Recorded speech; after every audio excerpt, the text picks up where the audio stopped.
Welcome to week 6, module 6 of our study of the spiritual discipline of solitude. This week we'll discuss part 1 of the practical application of solitude in our lives.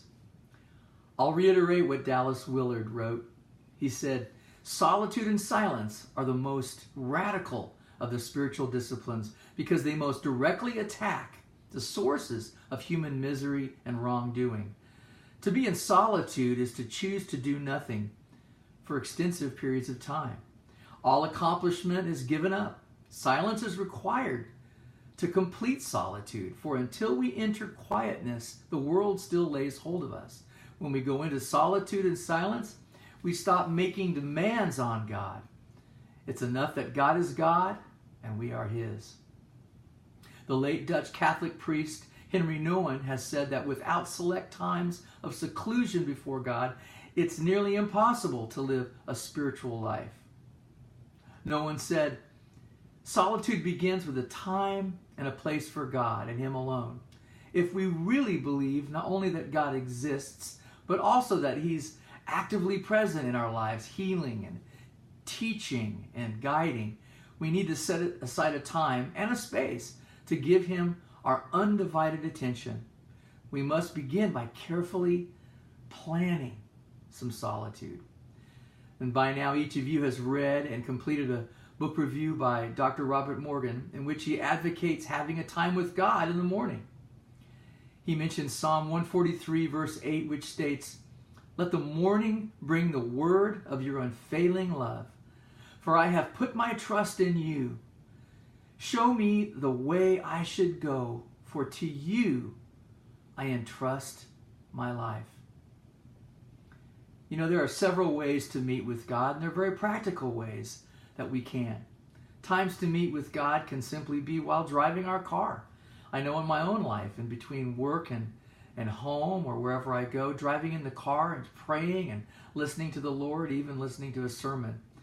And then while on a plane or some other source of transportation, and even myself, I like to carry some headphones and listen to scripture or listen to music and even white noise to silence anything that's going on around me in the plane so I can pray and meditate. Even while we're walking or meditating, even while we're walking, we can meditate. Even while we're exercising, we can think on the Lord. And then sometimes as we wake up in the middle of the night, that is an opportunity that clearly God has given me and even you to think on Him. Sometimes it's important for a believer to take a whole day and get alone with God. A full schedule may at some point reveal an opening for an extended time away, maybe a few days, even a week. In any event, a person may be like Elijah, who, as we see in 1 Kings 12, he went into extended seclusion after fleeing from Jezebel. He was totally dilapidated and in need of further direction from God. A time like this is vital for a person to assess life, to re-energize, and to set off upon a new God-inspired course or journey. Spiritual discipline writer Ruth Haley Barton has said that everyone needs to enter more deeply into the experience of bringing our whole selves into relationship with God. Ms. Barton also wrote, she said, "The essence of purposeful spiritual solitude is to be one's true self before God, laying everything before Him, with no preconceived fixes for life or even ambitions that would overshadow God's ultimate plan for us." The psalmist David, she said, once said, "For God alone my soul waits in silence.